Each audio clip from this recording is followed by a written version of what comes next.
She used to think her wheelchair was proof that she was broken, that her life had been reduced to medical charts and pitying looks, until the black man who saw her worth walked into her life and quietly changed everything.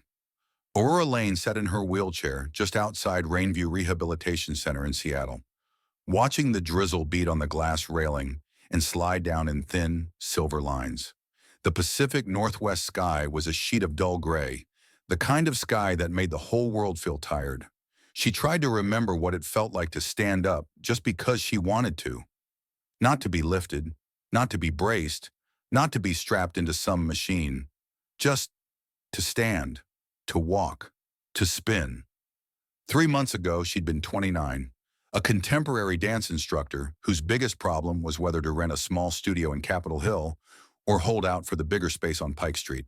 She had walls covered in mirrors, students who called her Miss Rory and sent her videos of their progress at midnight, and a notebook full of choreography ideas she wanted to turn into a full show. Then, in the space of one red light, all of that shattered. The drunk driver hadn't even hit the brakes. Aurora still dreamed about the sound sometimes. The violent crunch of metal, the scream of tearing glass, the roar of an engine that shouldn't have been that close. 1 second she was humming along with the radio, thinking about the new combo she'd teach on Monday. The next, the world flipped. Pain exploded through her body, and everything went dark. She woke up in a hospital with a neck brace, tubes in her arms, and a fear so big it didn't fit inside her chest. The doctor's words came in pieces. Severe spinal cord injury. Incomplete. Below T12. Sensation, but limited motor control. Realistically, walking on your own is unlikely. They said a lot of other things too. Rehab, adaptive devices, pain management. It all blurred together into one sentence that smashed her life like a sledgehammer. You will never dance again. Her fiancé, Caleb Turner, had been there in the beginning. He'd sat by her bed the first week, his handsome face gray with shock, squeezing her hand like he was trying to keep her in the world with sheer force of will. "I'm not going anywhere," he'd whispered the night after the surgery. "I promised I'd be with you in sickness and in health. Remember? We'll figure this out." But then the weeks stretched. Aurora started crying when the nurses moved her. She screamed in pain during early therapy attempts. She needed help with the bathroom, with dressing, with everything. The lively, relentlessly independent woman Caleb had fallen in love with was suddenly a fragile body wired to machines. The night he left, he did it in the hospital cafeteria because of course he did. There was nowhere private in a hospital. "Aurora, He'd stared at his untouched coffee, eyes rimmed red. "I'm not built for this. I thought I could handle it, but every time I see you like this, I panic. I can't breathe. I feel trapped." "You feel trapped?" she'd repeated numb. "You can walk out of here." He had. He walked out with his head down and his shoulders hunched, mumbling, I'm sorry, I'm so sorry," as if apologies could fill the space where her future used to be. Her younger brother, Noah, came by the rehab center sometimes. He'd stand awkwardly by the window, thumbs flying across his phone, pretending he wasn't counting the minutes until he could leave. Her mother, Linda, visited with bags of Tupperware and the same 3 phrases. "Such a tragedy. My poor girl. I just don't know what's going to happen to your future now." Aurora had gotten the message, loud and clear. You're a burden, a problem to be managed, a tragedy to be mourned, not a woman to be loved. She curled her fingers in her lap now, watching a raindrop slide down the railing and fall into a puddle. Maybe this was all she'd ever be, a before and after story people told to scare their kids into driving carefully. "Ms. Lane?" The voice cut through her spiral like a warm knife through ice. Aurora blinked and turned her chair. A man stood just inside the sliding door, holding a tablet and a folded hoodie. He stepped out into the covered patio when their eyes met. He was tall, early 30s maybe, with deep brown skin and a neatly trimmed beard. His scrubs were navy. His ID badge read Jordan Pierce, DPT, and there was a kind of grounded calm in his posture that made the chaotic rehab center hallway behind him seem very far away. He smiled, not the pitying, tilted head smile she'd learned to hate. This one was steady, open. I'm Jordan, he said, your new physical therapist. Aurora's throat tightened. She let her gaze travel deliberately from his badge to his eyes, then back to the rain. Therapist number 4, she said flatly. The others lasted, what, a week each? You'll beat the record if you make it to 2. He didn't flinch. Challenge accepted, Jordan said lightly. He pulled a chair over and sat down so they were eye level instead of looming over her. Mind if I sit? You already did, she muttered, then sighed. Whatever, it's your time to waste. I read your file, he said. Incomplete spinal injury, some sensation in your legs and feet, no voluntary movement, yet. He glanced up. Prognosis is difficult, but not hopeless. Hopeless is exactly what it is. The words came out sharper than she intended. I can't walk. I can't stand at a berry. I can't even get to the bathroom without pressing a button and waiting for someone to come and move me. I'm not a person anymore. I'm a checklist. Her voice cracked on the last word. She swallowed hard. I'm just a burden, she finished quietly. To my family, to the staff, to everyone. Jordan was silent for a moment. The patter of rain filled the space between them. Who told you you're a burden? He asked. Aurora let out a brittle laugh. Everyone. My ex-fiancé who bailed because caring for me was too much. My mom, who sighs like somebody died every time she sees this chair. My brother, who can't get out of the room fast enough. The other therapists who gave me that she's not trying hard enough look before they went off to patients with better odds. She stared straight ahead, blinking back tears. I can see it in their eyes, she said. I'm something to be endured, not embraced. Jordan rested his forearms on his thighs, lacing his fingers together. Can I tell you what I see? He asked. She snorted. Pity, professional obligation. Whatever the term for, this is my job, so I guess I'll pretend I care. I see a woman who survived a crash that should have killed her, he said calmly, who woke up to a body that doesn't do what it used to pain and fear and grief and abandonment, and is still here, still breathing, still arguing with me on a rainy Thursday. His eyes were gentle but unwavering. That's not a burden, Aurora, he said. That's strength. Her chest tightened. She hadn't expected that answer, and definitely hadn't expected to believe even a tiny piece of it. You don't know me? She whispered. Not yet, Jordan said, but I'd like to. And if you're okay with it, I'd like to work with you, not on you. She hated how much she wanted to say yes. Physical therapy is going to be hard, he continued. Some days you're going to hate me. Some days you'll feel like we're going nowhere. We may not get everything back. That's the truth. But your value was never in your legs, Aurora. Losing one kind of movement doesn't mean you lost your worth. Easy to say when you can walk, she snapped, then winced. Sorry, that was honest, he said. And you're right. I'm able-bodied. I take it for granted. But I do know what it's like to be treated as less than before people even know your name. He looked away for a second, jaw tightening. I'm a black man in a hospital, he said, with a doctorate in physical therapy. I still get handed trash bags when visitors assume I'm custodial staff. I still get security following me around sporting goods stores when I'm just trying to buy sneakers. I still get called aggressive for saying the same thing my white colleagues say. He glanced back at her, half shrugging. So no, I don't know your exact experience. But I do know what it's like to have the world tell you you're not enough before you open your mouth. Aurora studied him. The usual cold clinical distance she'd felt with other therapists wasn't there. He looked like someone who had seen a lot, swallowed a lot, and chosen not to let it make him cruel. How do you live with that? She asked softly. With people constantly seeing less. By refusing to make their vision my mirror, he said. By finding people who see all of me. By doing work that matters. Helping people like you figure out what your new life can look like. He rose and held out his hand. So, Jordan said, are you willing to give this a shot? To let me push you, and probably annoy you, while we figure out what your body can still do? What if I fail? She whispered. What if I try and nothing changes? Then you'll have done something braver than giving up, he said. And for what it's worth, I've been doing this 8 years. I've seen patients everyone wrote off stand again. I've seen others stay in their chairs and still build lives that blew people's minds. The win isn't walking, The win is knowing that you're more than your diagnosis. Aurora looked at his hand. It seemed ridiculous that something as simple as taking it could shift anything, but something inside her leaned toward him, like a plant toward light.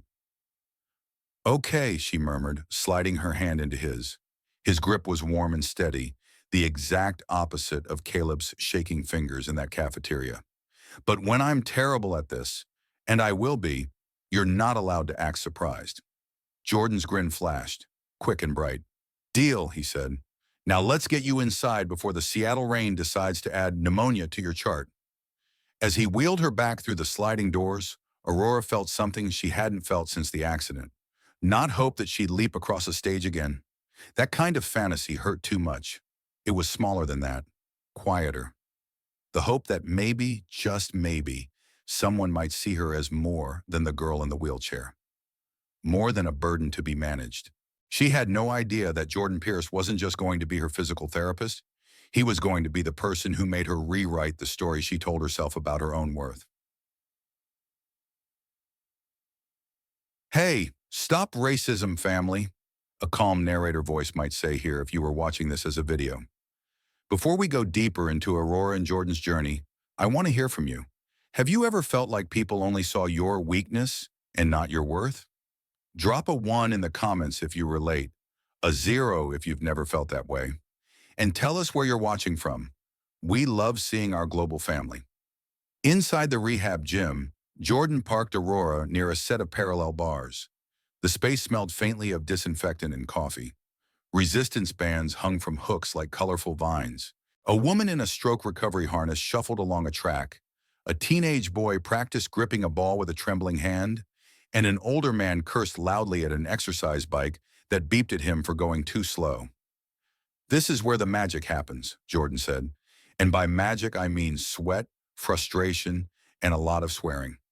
You'll fit right in. I don't swear, Aurora murmured. Give it a week. He winked.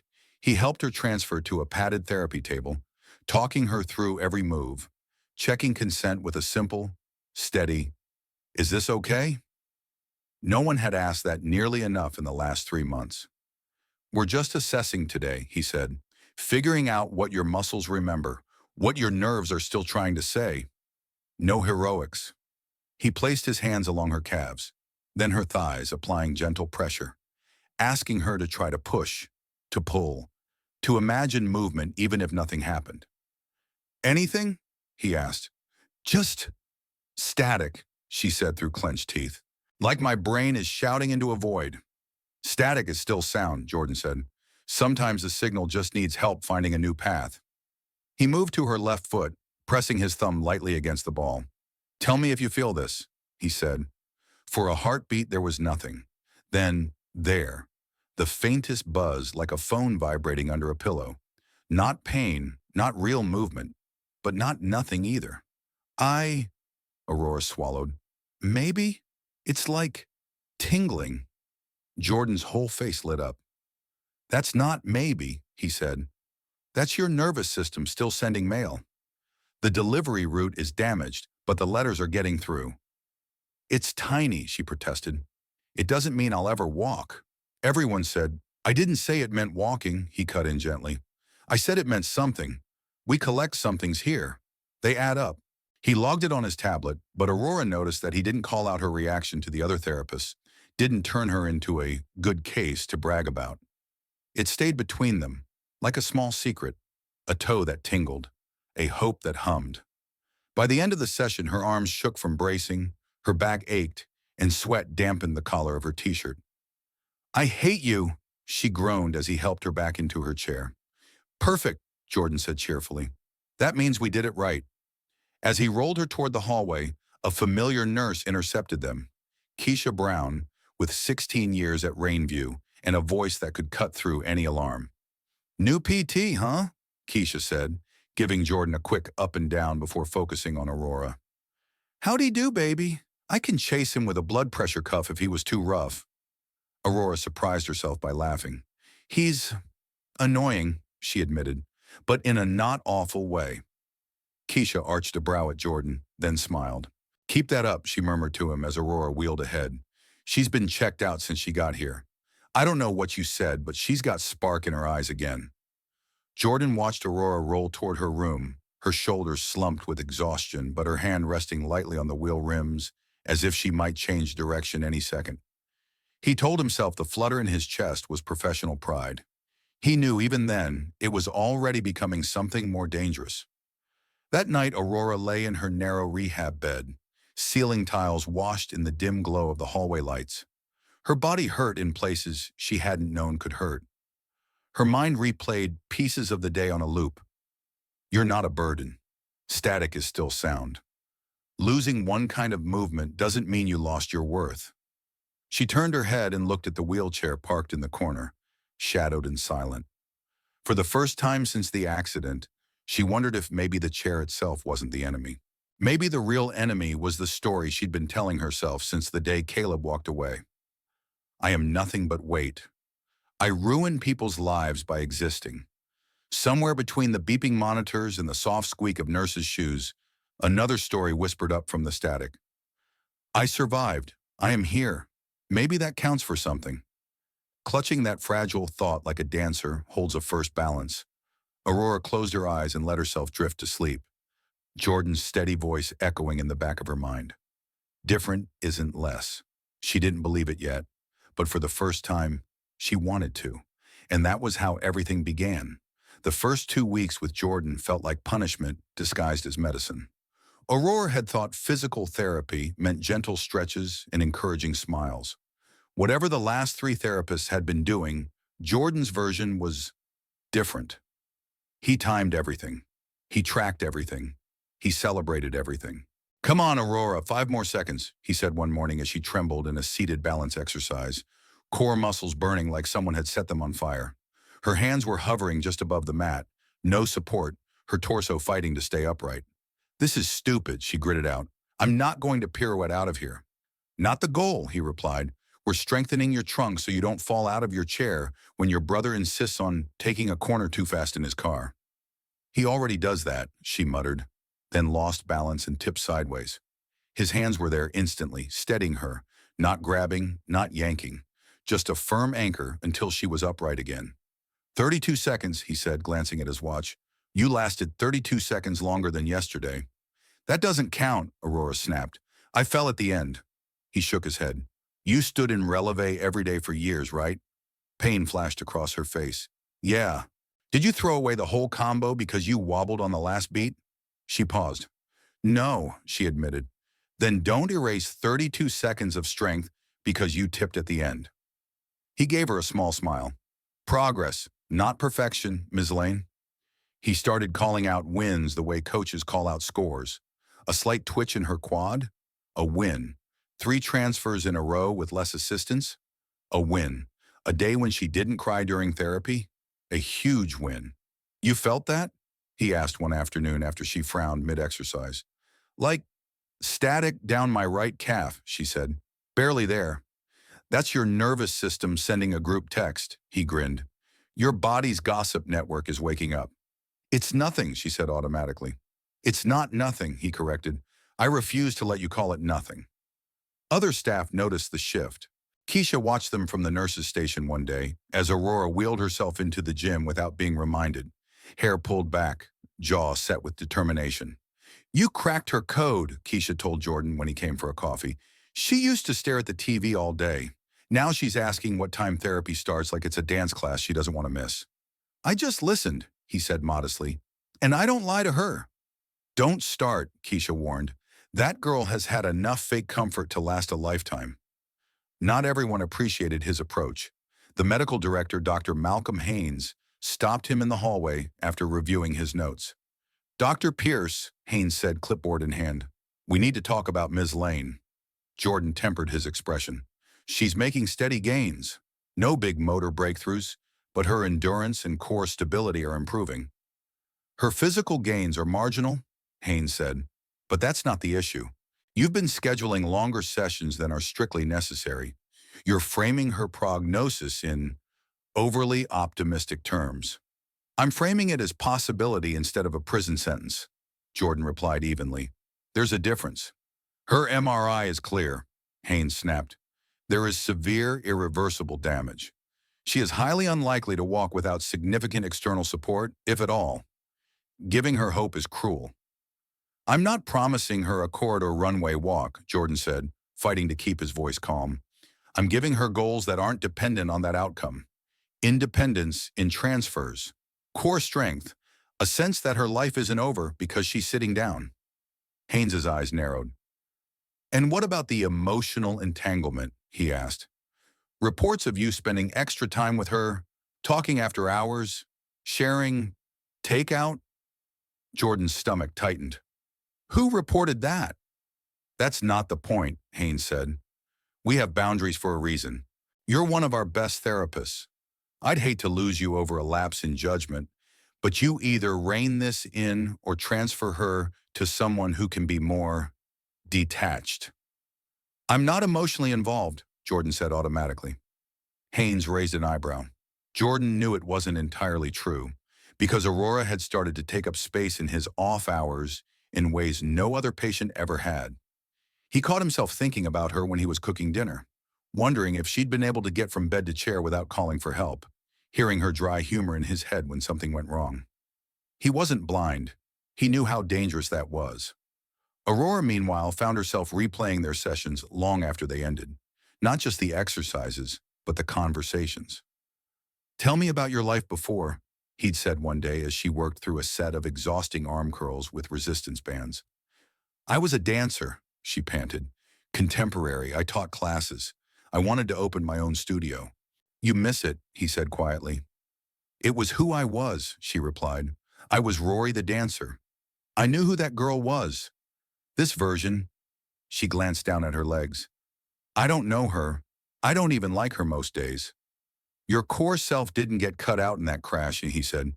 You're still Aurora, stubborn, sarcastic, bossy. I am not bossy, she protested. You corrected my counting on the first day. Because you were off the rhythm. Exactly, he smiled. Still a choreographer. Still you. Caleb didn't think so, she muttered. He said the woman he fell in love with was gone, that he couldn't recognize me anymore. Then he never saw you clearly to begin with, Jordan said. Aurora's throat closed. No one had ever defended her like that without adding, but. After one particularly painful session, she returned to her room emotionally raw. Her brother Noah arrived 10 minutes later with a bag of fast food and an air of barely disguised discomfort. Hey sis, he said, hovering just inside the doorway. Mom said I should come by. Wow, Aurora said. Nothing like a mandated visit to make a girl feel loved. He flushed. That's not what I meant. I know, she sighed. Sorry, rough day. He set the bag down on the rolling table but didn't sit. How's therapy? He asked. Hard. She studied his face. Are you going to sit or are we doing this like a hostage negotiation? He pulled the visitor chair out 2 inches and sat on the edge, as if he might need to spring up at any moment. Mom wants to know if you're coming to Sunday dinner, he said. She keeps making extra food just in case. Will I be allowed to talk about something other than how tragic my life is? Aurora asked. Noah winced. She's just worried. She's grieving for the daughter she imagined, Aurora said quietly, not seeing the one who's actually here. There was a beat of heavy silence. Noah, she said, picking at the blanket, be honest. Does being around me like this freak you out? He swallowed. I don't know what to do, he admitted. You were always the strong one. Now you need help with everything. I feel like I'm walking on eggshells, and if I say the wrong thing, I'll break you. I'm already broken, she said, then shook her head. That's what they tell me anyway. But do you know what hurts more than not being able to walk? What? Watching people you love look at you like you died, Aurora whispered. And this is some sad replacement they're tolerating out of obligation. Noah had no answer. He left 15 minutes later, promising to come back soon. Aurora watched the door close and felt the loneliness wrap itself around her like a too heavy blanket. An hour after that, there was another knock. Come in, she called, expecting a nurse. Jordan poked his head around the door, holding a paper bag that smelled like heaven. Keisha told me they served mystery casserole tonight, he said, which is illegal in at least 9 states. You up for real food? You're not supposed to be here, she said, but there was no heat in it. Good thing my shift ended 90 minutes ago, he replied. So this isn't a therapist visit. It's just a guy who overordered Thai and hates leftovers. He stepped inside, closing the door quietly. You can tell me to leave, he added. No hard feelings. Stay, she said quickly. Please. They ate pad thai and green curry out of plastic containers, the TV muted on a cooking show in the background. For the first time in months, Aurora felt almost normal. Two people talking about music, old embarrassing school stories, and the absurdity of hospital gowns. You know this is a boundary violation, right? She said eventually, half teasing, half serious. Technically, he admitted, but I figure loneliness is more dangerous to your recovery than one dinner. What neither of them realized yet was that this wouldn't be the last dinner. 2 nights a week turned into 3. Therapy sessions stretched a little longer. The air around them thickened with something unnamed.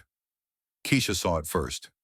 You're falling for her, she murmured one evening as she caught Jordan watching Aurora wheel herself back to her room, tired but smiling. I'm invested in her recovery, he said. Keisha snorted. Please, I've seen you with patients for years.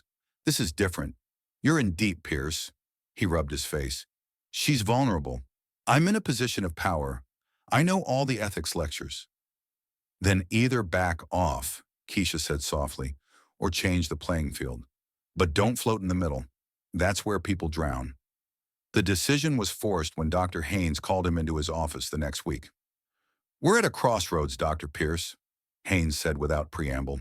Your work with Ms. Lane has been noted. So has your closeness. We've maintained professional standards, Jordan said, even as guilt pricked. Barely, Haynes replied. You are emotionally entangled. That puts the center at risk. I'm giving you a choice. Transfer her to another therapist or tender your resignation. The words hit harder than he expected. Quit and leave not just Aurora, but every patient on his caseload, or stay and step back from the one person whose progress felt personal. That night, Jordan lay on his couch, staring at the ceiling, his mind a storm. His phone buzzed. Mama flashed on the screen. What's wrong, baby? Geneva Pierce asked the moment he answered. You sound like your head's in a blender. Jordan told her everything. About Aurora, about the dinners, about Haynes's ultimatum, about the way his heart kicked harder when she laughed at one of his dumb jokes. Do you love her? Geneva asked plainly. It's too soon, he protested. That's not what I asked. He exhaled. Yeah, he whispered. I think I do. Or I'm on my way. And she? Geneva asked. Does she light up when you walk in? Or am I about to scold my son for being delusional? She, he swallowed. Yeah, she lights up. Then why are we on the phone? Geneva demanded. Transfer her care. Date her like a grown man who respects boundaries.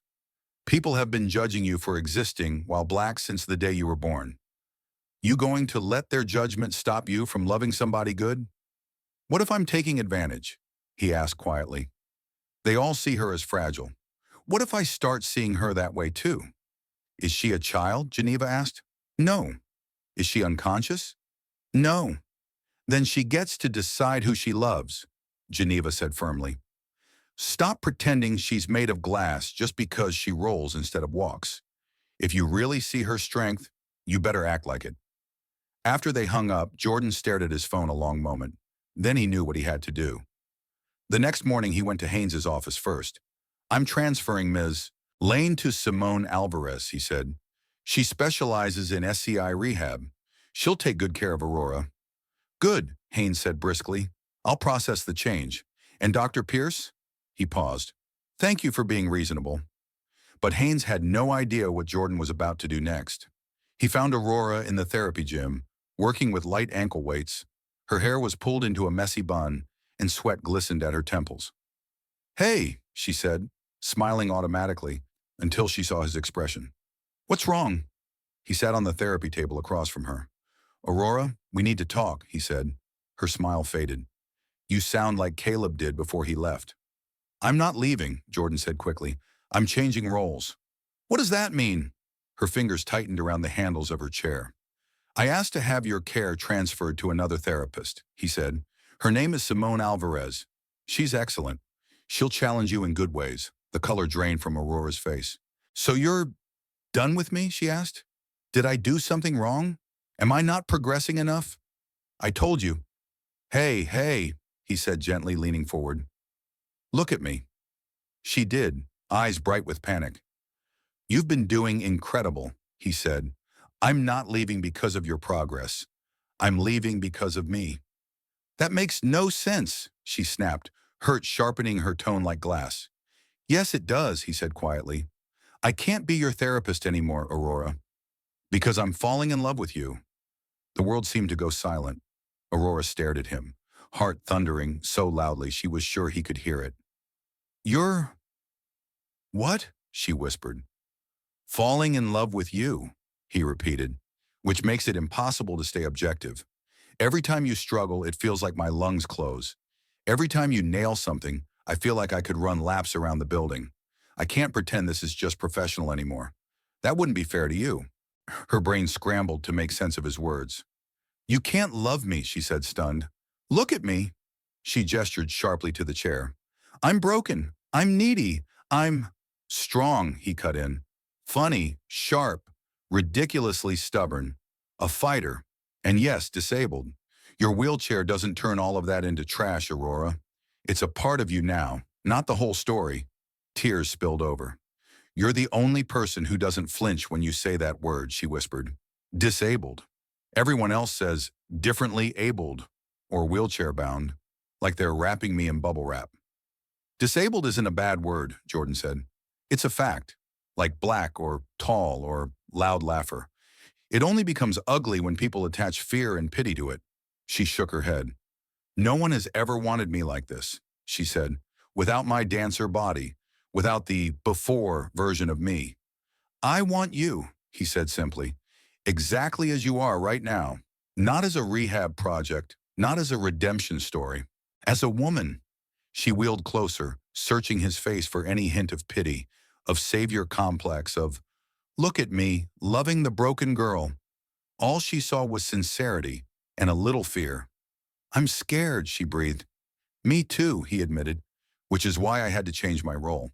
I couldn't ethically keep treating you while pretending I wasn't already imagining you at my dinner table every night, instead of twice a week. She gave a wet laugh. You really should work on your metaphors, she sniffed. Dating a former dance instructor will help with that, he said. If you want that, if you want me. She reached up, hand trembling, and touched his jaw. I thought you were being kind because it's your job, she whispered.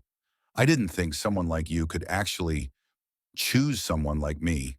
Someone like what? He asked softly. Messy, she said. Scared. Sitting down. He covered her hand with his. I'm choosing someone strong, he said. Brave enough to swear at me during therapy. Honest enough to call out her own family when they treat her like a tragedy. Wise enough to argue with doctors who talk like her life is over. She exhaled, shaky. Then, yes, she said. I want that. I want you. Even if I'm terrified. We can be terrified together, he whispered. When he kissed her, it was slow and careful, as if he understood she could bolt, even though her legs wouldn't cooperate. Her fingers curled in his scrub top, anchoring herself. For the first time since the car crash, Aurora didn't feel like an accident scene. She felt like a woman being chosen. The transition to Simone's care was smoother than Aurora expected.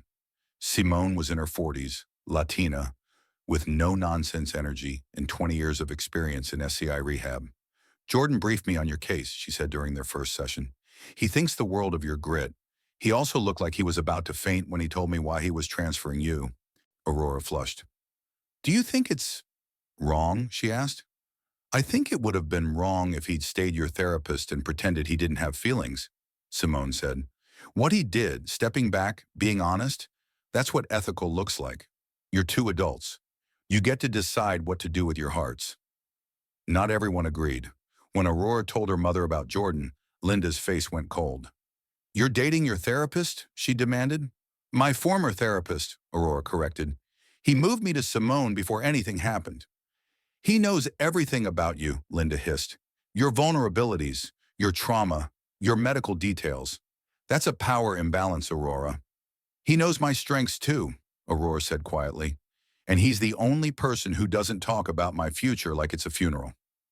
Linda hesitated, then said the thing that had clearly been sitting on her tongue. And he's black, she added, voice low. You'll be stared at enough in that chair. You really want to add that? People will talk. They'll say horrible things.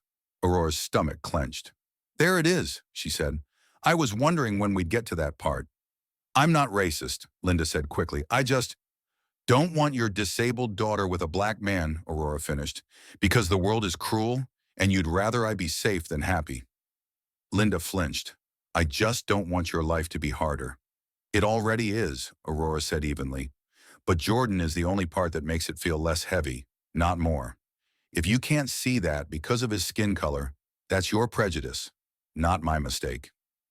Linda left angry. They didn't speak for 2 weeks. During that time, Aurora discovered that the world's judgment came from other angles too. At a spinal injury support group facilitated by counselor Vincent Tate, she mentioned Jordan. You're dating an able-bodied guy? A woman named Rachel, who'd been in a chair 5 years, said with a bitter laugh. Enjoy the honeymoon. Once the appointments and accessibility headaches pile up, he'll bail. They always do. You don't know him, Aurora protested. I know patterns, Rachel replied. We're all inspirational quotes until we become too much work. Jordan proved her wrong one small decision at a time. He researched accessible restaurants before every date. When a trendy place had a single step and no ramp, he didn't ask Aurora to just try bumping up. He took her hand and said, We're leaving. Then wrote a scathing review about accessibility. You don't have to fight every battle, Aurora told him. I'm not fighting for you, he said. I'm fighting with you. He learned how to break down her chair and load it into his car smoothly. He sat through long, boring insurance calls when she needed backup. He listened when she lashed out on bad pain days, then made her laugh on purpose once the storm passed. When she met his best friend Owen at a coffee shop, the man grinned and immediately hugged her, then stepped back. So you're the reason my boy keeps losing at pickup ball, Owen said. He's too busy checking his phone to play defense. Guilty, Aurora said, smiling. Good, Owen said. He needed a reason to stop living at the hospital. Just promise me you'll remind him he's not your savior. He has a PhD, not a cape. I've been working on that, she said, glancing at Jordan. He tries to carry me up every metaphorical hill. I keep telling him I have wheels. That's why you're perfect for him, Owen said. You're not afraid to call him out. 3 months into their relationship, Aurora faced a decision that terrified her more than any medical appointment. Her former mentor, Iris Donovan, called. We're doing the annual showcase, Iris said. It's been a year since the accident. You are still part of this family, Aurora. I want you there. And there's something I want to talk to you about. A possibility. Aurora's first instinct was no. How am I supposed to sit in that theater and watch the life I lost dance in front of me? She asked Jordan later, hands twisting the hem of her shirt. By remembering that you didn't lose your entire life, just one version of it, he said. That was the version I liked, she shot back. And maybe this is the version that will change more lives, he replied gently. You don't have to decide now. But if a small part of you wants to go, listen to that part. Not the fear. In the end, she went. Watching her students dance her old choreography hurt like nothing rehab had prepared her for. But what came out of that night, the conversation with Iris, the birth of a new purpose, would change everything. It would also be the first step toward Aurora answering a question that had haunted her since the crash. If I'm not the girl leaping across the stage, who am I? She was about to find out she could still be a dancer, just one who moved differently, and she was no longer finding that out alone. She had a black man beside her who refused to let the world's limited vision define either of them. The Capitol Hill Theater smelled like rosin and nerves, exactly as Aurora remembered. She clutched the armrest of her seat as the house lights dimmed. Jordan's hand rested warm and reassuring on her shoulder. You can still leave, he murmured. I'll turn this chair around so fast I'll get a speeding ticket. I'm okay, she lied. The curtain rose. Bodies slashed through space, reaching, spinning, folding into each other in the familiar contemporary style Aurora had once lived in. Her heart constricted as she recognized sequences she'd created in a different life. That one was from the piece about grief. That lift was hers. That floor combo had taken her 3 days to get right. Sophia Cruz, her fellow instructor, spotted her from the wings and almost missed an entrance. After the opening number, she rushed into the aisle during a quick blackout. "Aurora," she whispered, kneeling by the chair. "Oh my God, you're here. We've missed you so much." "Really?" Aurora asked, her voice more brittle than she wanted. "Because my phone's been pretty quiet for, oh, a year." Sophia's shoulders sagged. "I know," she said. "We were cowards. We didn't know how to be around you after the accident. You were always the most physical person we knew, and suddenly you were here, in a wheelchair. We didn't want to say the wrong thing, so we said nothing, which I realized was worse." "Yeah," Aurora said softly. "Silence hurts." "I'm so sorry," Sophia said. "You didn't deserve that.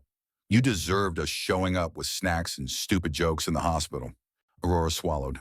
"Thank you," she said, "for saying it out loud." Jordan watched the exchange, his chest tight. This was why he'd encouraged her to come. Closure wasn't always cinematic. Sometimes it was just a messy apology in a dark theater. At intermission, Iris appeared like a general inspecting her troops, still tall, still elegant, hair threaded with more silver than Aurora remembered. She hugged Aurora without hesitation, careful of the chair, but not treating it like a fragile relic. "God, it's good to see you," Iris said. "I've wanted to come to the rehab center 100 times, but I kept thinking, what if she doesn't want reminders of the studio? I talked myself out of it every time. It was a mistake." "Seems to be a theme," Aurora said wryly. "Everyone assuming what I want without asking." "You're right," Iris said simply. "And I'm sorry." She straightened, eyes sharp. "There's a reason I begged you to come tonight," she said, glancing at Jordan. "Can we talk somewhere quieter?" They ended up in Iris's cramped office, walls still lined with photos of past productions. In several of them, a younger Aurora leaped midair, arms flung wide. Iris caught Aurora staring. "She's still you," Iris said. "Different coordinates, same soul." Aurora tore her eyes away. "You said there was a reason you wanted to see me," she reminded her. "Yes," Iris said. "I want you to come back. Not as a student, not as an assistant, as the architect of something new." Aurora blinked. "What does that mean?" "I want to start an adaptive dance program," Iris said, "for disabled dancers, people in chairs, amputees, chronic illness warriors. I've been thinking about it since your accident, but I'm not the right person to lead it. You are." Aurora let out a stunned laugh. "I don't know the first thing about adaptive dance," she protested. "I only found out it existed a few months ago, when Jordan showed me videos." "Then learn," Iris said. "Nobody knew the first thing about contemporary when it started.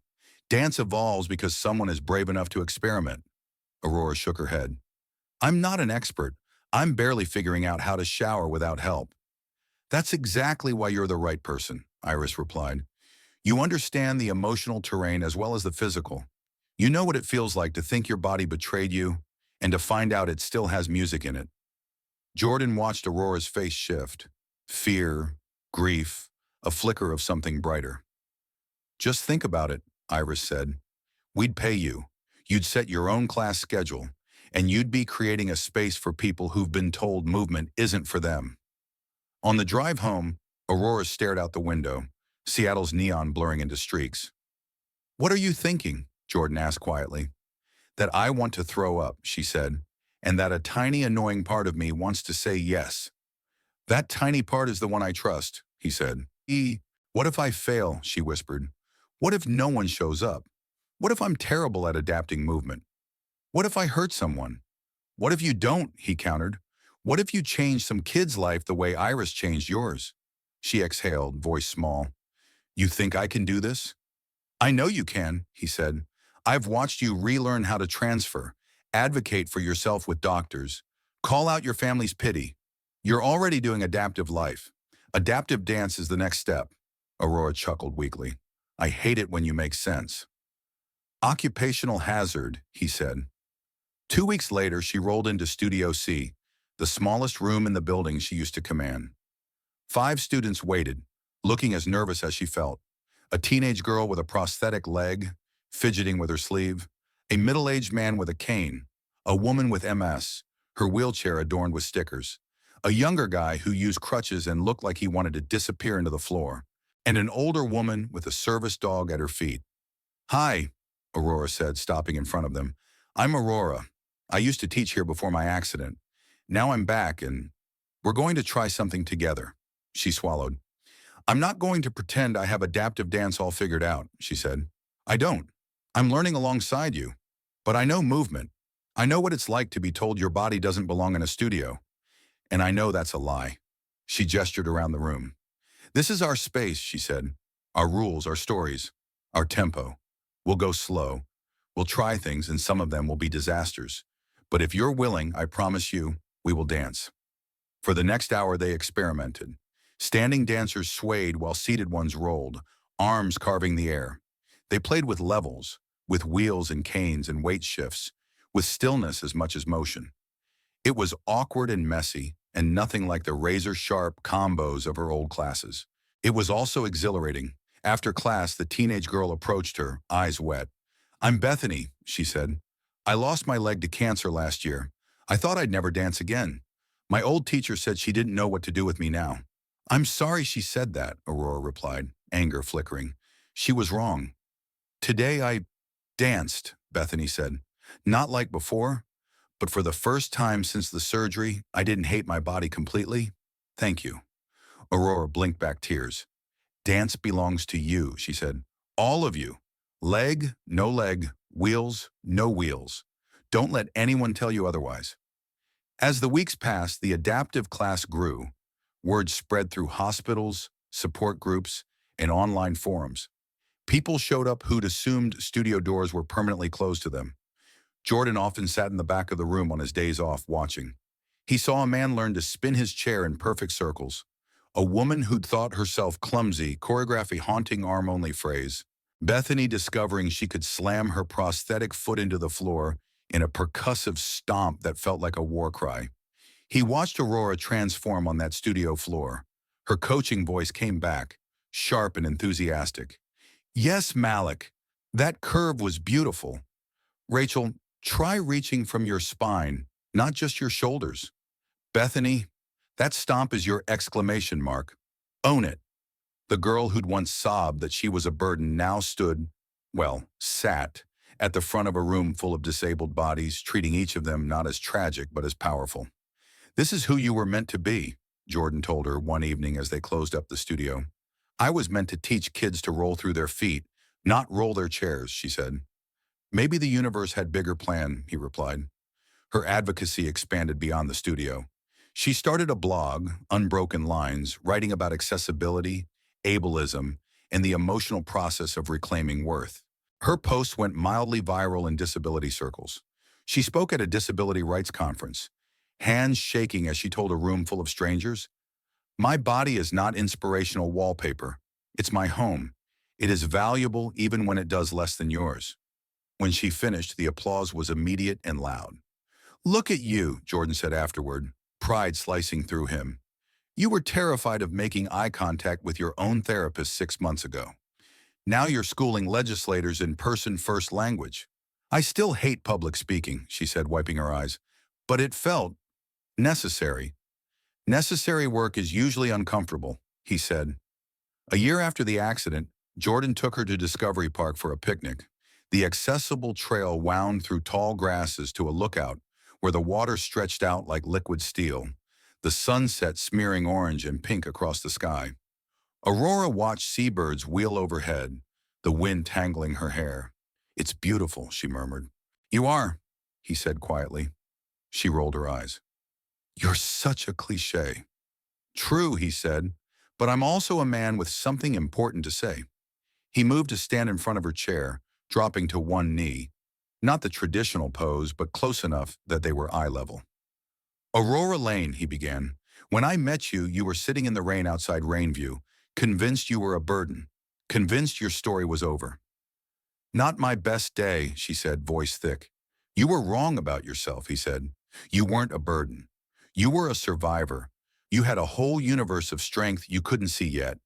Getting to witness you uncover that strength, build this new version of your life, has been the greatest privilege of mine." He took a small box from his pocket and opened it. The ring was simple, elegant, small stones catching the last light of day. "I'm not here to save you," he said. "I'm here because my life is better with you in it. Because you challenge me. Because you make me laugh even when your pain is a 10. Because you see me, not just the guy with the doctorate, the black man who gets followed in stores, the son who still calls his mama when things go sideways, the human with his own fears." He exhaled, eyes bright. "I want to spend the rest of my life reminding you of your worth when you forget," he said.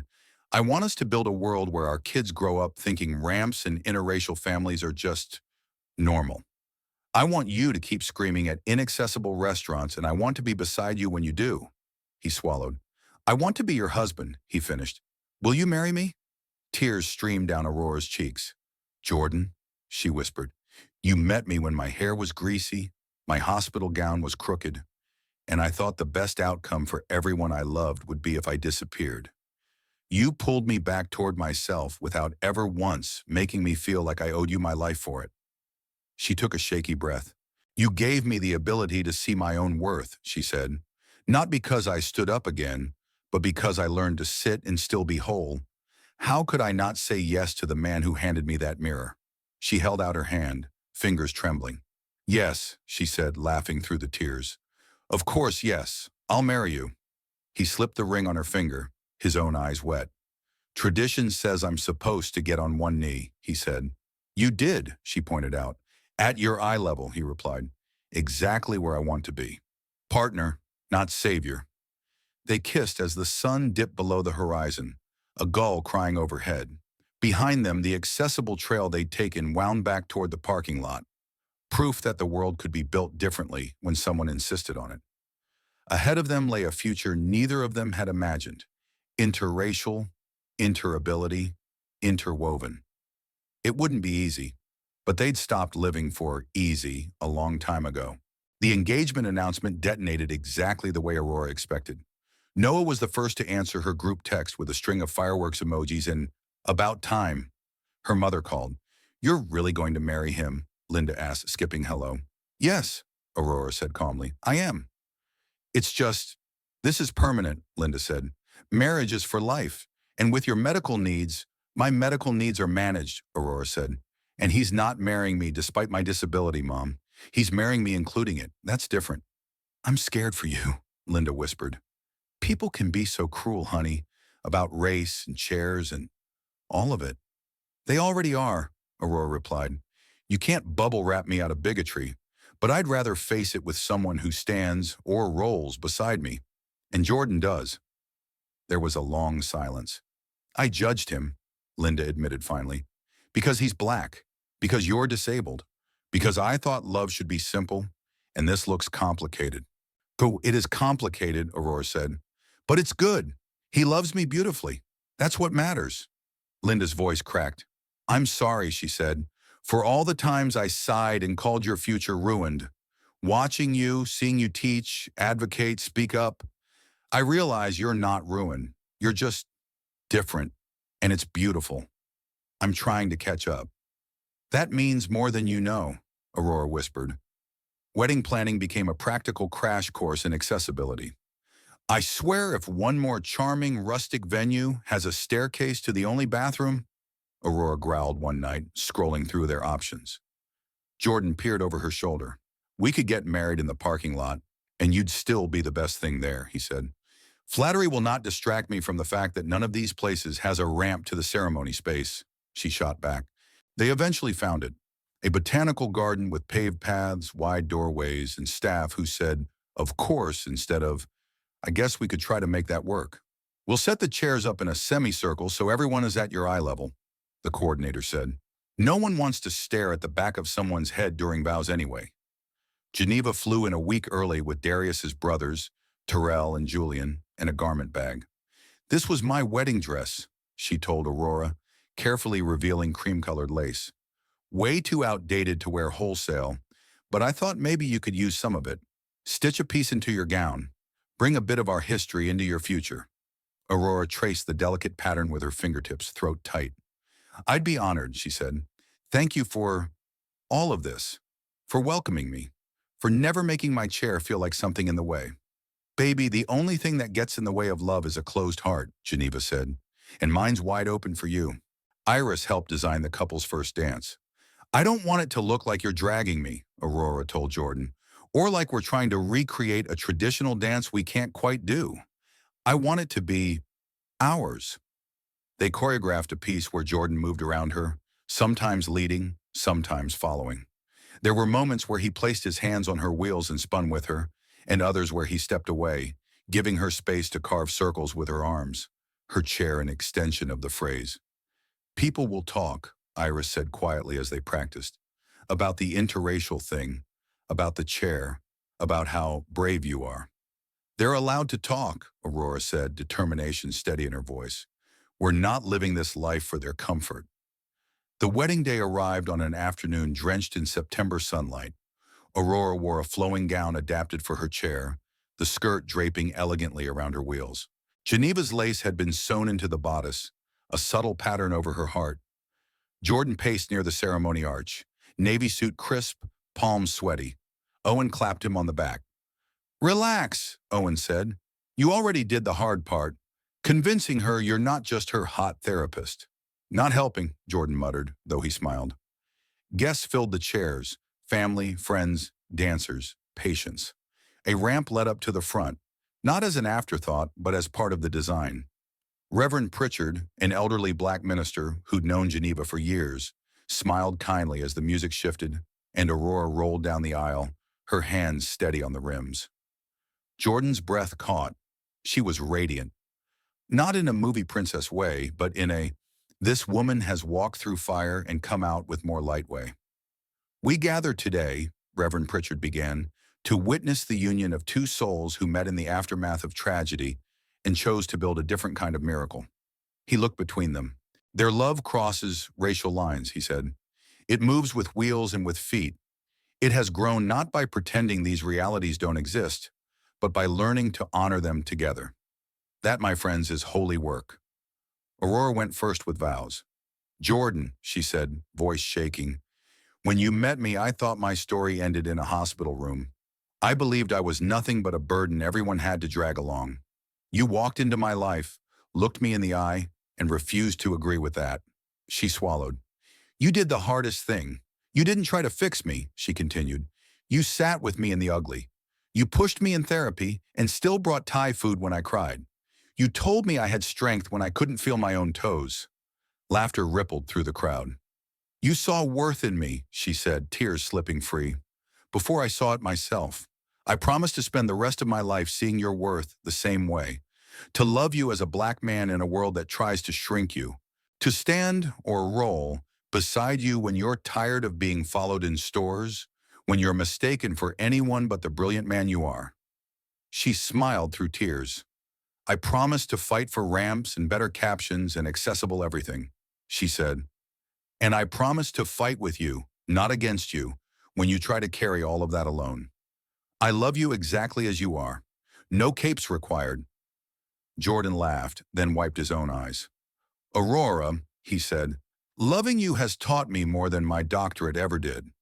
I've watched you grapple with losses I can't fully imagine, and still roll into a room and make space for other people's pain. He paused. You showed me that disability isn't tragedy, he said. It's a reality, one that our world makes harder than it has to be. You turn that reality into fuel, for dance, for advocacy, for changing the way people see themselves. He inhaled. I promise to spend my life building a world that fits you instead of expecting you to shrink to fit it, he said, to back you up when you call out inaccessible venues and to shut up and listen when I get it wrong. I promise to love you on high-pain days and low-energy mornings, in crowded conferences and quiet nights. He smiled, soft and sure. I promise to remind you of your worth when your body screams otherwise, he said. And I promise to let you remind me of mine when the world tells me I'm less. You are my partner, my equal, my home. They exchanged rings engraved inside with a simple phrase, worth seen, love given. When Reverend Pritchard pronounced them married and they kissed, the applause that followed felt like thunder. The reception was a blur of hugs, speeches, and the first dance that left almost no dry eyes. As the music started, Jordan took a position behind Aurora, hands on her wheels. Together they moved. He stepped, she rolled, their rhythms intertwined. At one point he released her and she spun alone, arms slicing the air, chair tracing a perfect circle on the floor. People weren't watching the bride in a wheelchair. They were watching dance. Owen's toast was typical Owen. Too honest and exactly right. "I've watched Jordan try to save the world since we were 19, he said, raising his glass. He thought the only way he deserved love was if he fixed everybody else. Then Aurora rolled into his rehab gym and said, "No thanks, I don't need a savior. I need a partner." Laughter. She challenged his ego, called out his savior complex, and still loved him anyway. Owen continued, "That's what real partnership looks like. Two people making each other better, not smaller." Simone spoke too. "When Jordan asked me to take over Aurora's therapy," she said, "I could see how scared he was of messing this up. I told him then what I'll say now. Love that respects autonomy and sees someone's whole worth is never wrong. These two have that kind of love." But the most unexpected speech came from Bethany. She stood by the microphone, one leg and one prosthetic, holding a folded piece of paper.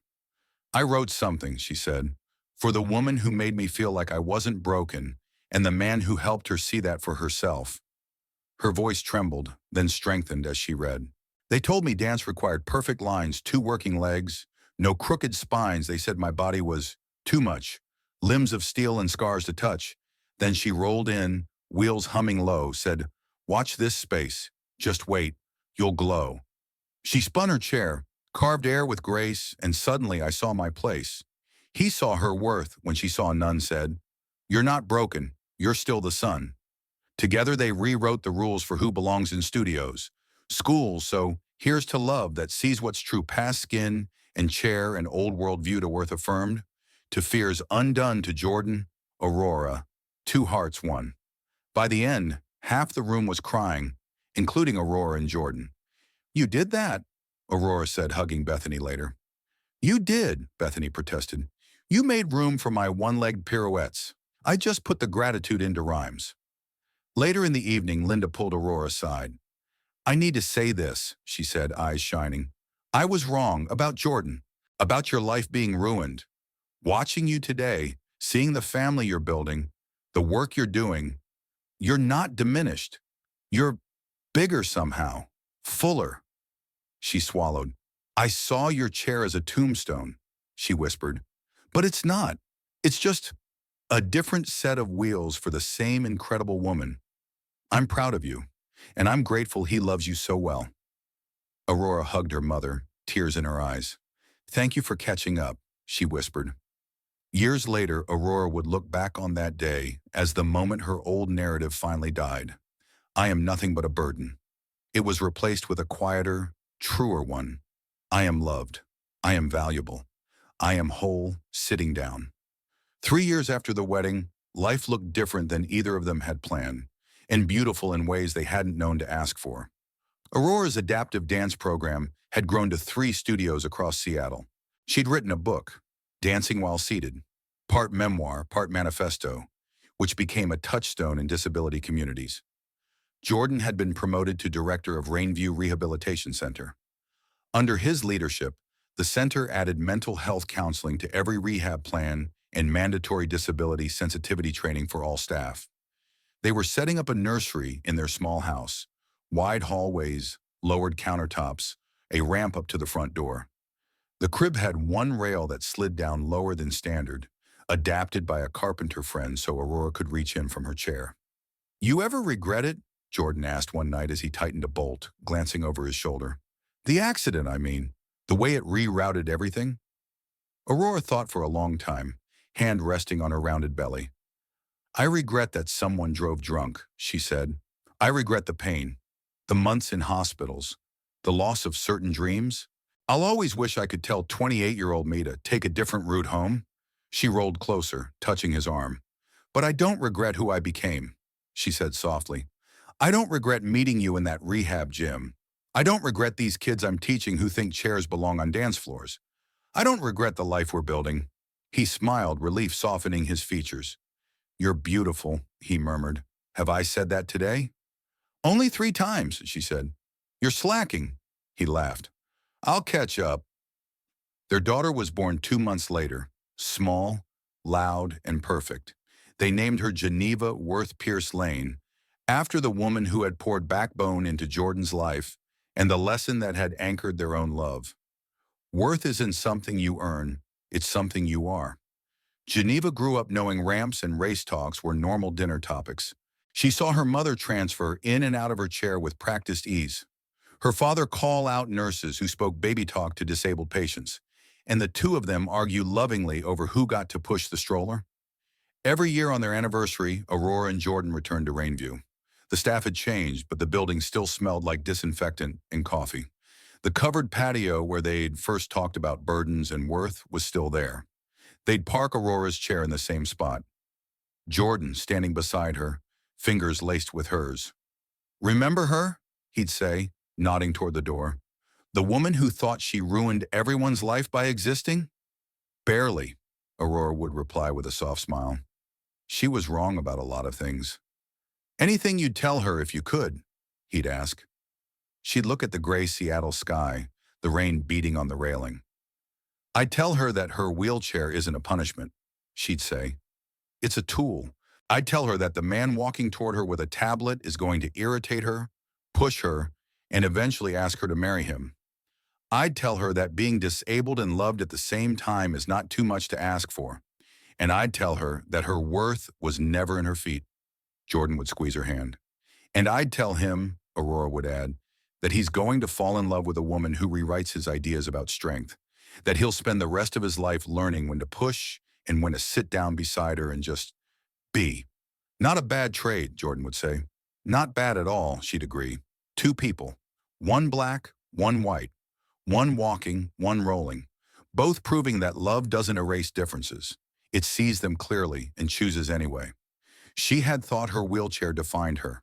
He'd walked in, saw her worth, and held up a mirror until she could see it too. The wheelchair stayed. The burden story didn't. And that changed everything.